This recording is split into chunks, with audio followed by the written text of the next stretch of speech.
This is kind of the area where we're in, is this outrage and cancel culture thing. Mm-hmm. So I don't know. Have you had any experience with cancel culture? What do you think we should do about stuff like that? What can be done? I mean, on a serious note, it's a pretty deep cultural problem. This like, there's a couple needs that the American culture seems to have. One is that the government takes care of everything for them, that all problems are solvable by a centralized power in Washington. You're seeing this constantly with COVID-19, as if the president's actions can slow a spread of a virus that is fundamentally transmitted person to person, and therefore interactions that people take on a personal level. This is, and so people are looking for him to tell them what they can and can't do. That's actually a bit ridiculous, really. It's with the people calling for universal lockdowns of everything. Yeah. I ask people, like, well, why do you need me as a government to tell you where you can and can't go eat? Mm-hmm. Why?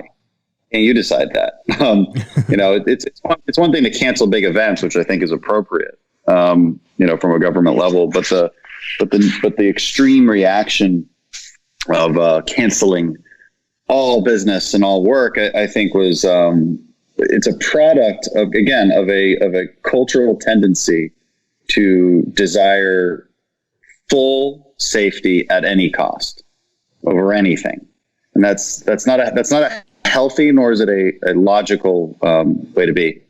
And the other thing that we're seen obsessed with as a culture is telling other people what to do. Mm-hmm. And this is probably the more dangerous one. So the first problem, the cultural problem, it results in the shedding of any personal responsibility, and it results in an increasingly totalitarian society. Mm-hmm.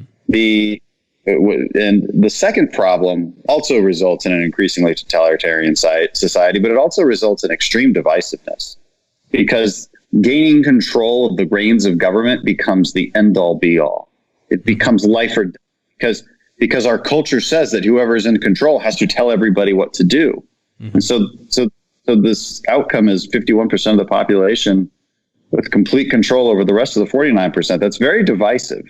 It will lead to really, really strong divisions in this country. It already is, because we don't just let each other live the way they want to live.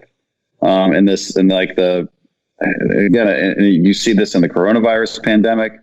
You see it all over. It's troubling. Mm-hmm. It's hard for me to imagine a human being that thinks that highly of themselves, that if they just had all this power, they'd fix everything. Like, it is what to be able to make everybody do what they want, right? I like people that want to give people the freedom to do what they want to do, but somebody that has that, I don't know, do you don't have to name names, but do you you ever bump into somebody in Washington, you're like, oh man, if that guy had too much power, it'd be scary. Yeah. Yeah, I do. I mean, it's every single Democrat. Democrats fundamentally.